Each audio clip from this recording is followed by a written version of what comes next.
s dovolením, ale tak najprv, viete čo, no, čiastočne sa vyjadrím, ako to vidím ja ako primátor mesta a potom bude pokračovať diskusia, aby ste mali niektoré informácie doplnené, aby to bolo jasné, ako to vlastne celé prebieha a funguje. No, heliport by sa nikdy dostal do územia Vondrašovej, keby prišlo k zmene územného plánu, ktorý bol schválený 16.12.2010, čo ak ma pamäť neklame, minimálne 2 týždne po voľbách, kde už poslanci jedný mandát nemali a tí, ktorí ho mali na rozhodovanie o budúcnosti, mnohí z nich ešte v zastupiteľstve nesedeli, ale zastupiteľstvo tento materiál schválilo. Bohužiaľ, ja to považujem za veľkú drzosť vtedajšieho vedenia, že si toto dovolilo predložiť bez toho, aby to nechalo na schválenie tomu zastupiteľstvu, ktoré o ďalšom období bude rozhodovať. Takto sa vlastne stalo, že mne pani inžinierka Bachtíková priniesla papier na vyjadrenie, kde bolo napísané, že súhlasíme ako mesto s umiestnením heliportu v oblasti Ondrašovej, lebo je to v územnom pláne. Ja som viac o tom veľmi nerozmýšľal, bol som 6 týždňov vo funkcii, bola to svojím spôsobom moja chyba, že som tento materiál podpísal. A to je príklad absolútnej a nehoráznej demagógie, ktorú predvádza pán Fogáš, s tým, keď tvrdí a vydáva toto stanovisko z 8.2. za platné stanovisko mesta. Naše platné stanovisko je z 26.7. Z 26.7.2011, ktoré sme zmenili na základe toho, čo nám umožňuje stavebný zákon. Lebo prišlo k novým poznatkom, boli predložené dodatočne hlukové štúdie, ktoré neboli na svete vo februári 2011. A tie štúdie sa postupne menili. Tak sa menili tak, že tieto už akože vyhovujú. Otáčali sa smery, výšky, vzlety, roviny, počty. Až výsledok je taký, že to vyhovuje norme. Envy Consult urobil dobrú prácu. Mal zadanie spracovať hlukovú štúdiu tak, aby tam heliport mohol byť. Takže našiel varianty, pri ktorých tam môže byť.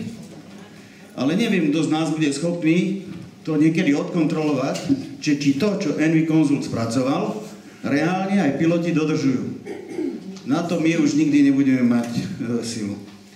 Takže to, čo ja tu ako vnímam, je to, že občania to cítia tak, že ten heliport v tejto lokalite nemá čo robiť.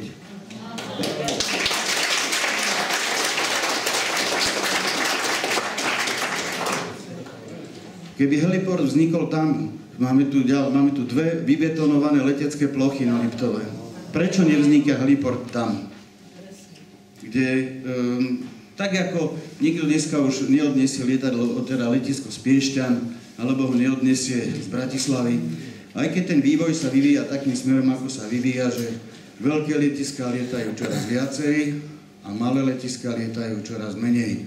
Proste taký je svet, taký je vývoj, že v tomto leteckom priemysle vlastne tam platí ten systém, tam väčšia kopa pýta viac, nie malá kopa. Tam, kde sa veľa lieta, sa lieta viacej, kde sa lieta menej, sa lieta menej. Tu sa nelietalo nikdy a odrazu sa má začať lietať. Preto je to také nepríjemné pre ľudí, ktorí vyrástli v tejto lokalite, žili tam, postavili si tam domy a odrazu im nad hlavou krúži niekto, kto sa na nich pozerá ako na zvieratka vo výkladnej skrini. Na to, aby vyšla posledná hluková štúdia, sa otočili vzlety smerom na akvapark. Dobre, tak budú mať fajn. Budú mať tí ľudia, ktorí sa prídu rekreovať ku nám, budú zažívať 56 pohybov denne nad svojimi hlavami, alebo 58, len preto, aby to nebolo otočené smerom na Ondrašovu. Bude to na druhú stranu, ale tým pádom vyjde hluková štúdia do súladu s územným plánom, tak ako je bol schválený. Ako ja poviem na drzovku, ale bol. Čo nám teda zostáva? Buď sa dobrovoľne pán Fogáš toho vzdá a dohodneme sa, že mu ako mesto škodu, ktorá mu vznikla s tým, že spracoval nejaké štúdie, projekty a tak ďalej, uhradíme, alebo sa budeme o túto škodu súdiť a my sa pokúsime ešte, ak to pôjde, zmeniť územný plán, z ktorého heliport ako taký vyškrtneme.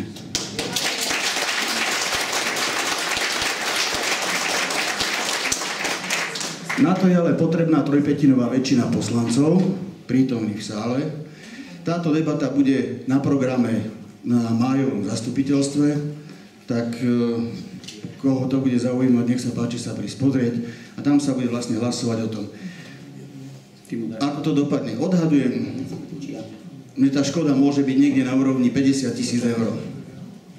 Či nám ako poslancom a mestu to stojí za to, či nájdeme 50 000 eur, aby sme zmenili územný plán a heliport dotiaľ vypadne, alebo nebudeme mať 50 000 eur a heliport tam zostane.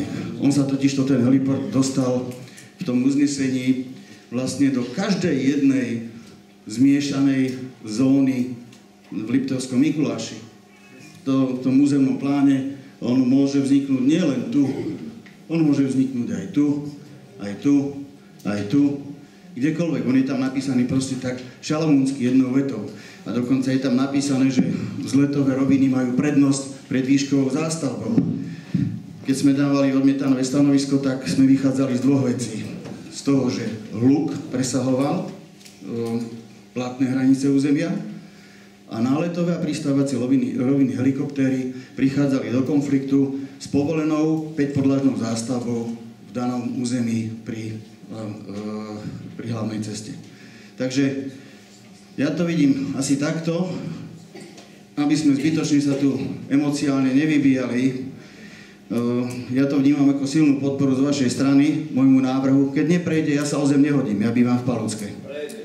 Ale pokiaľ ten návrh prejde, že to z územného plánu vyhodíme, tak ja budem spokojný.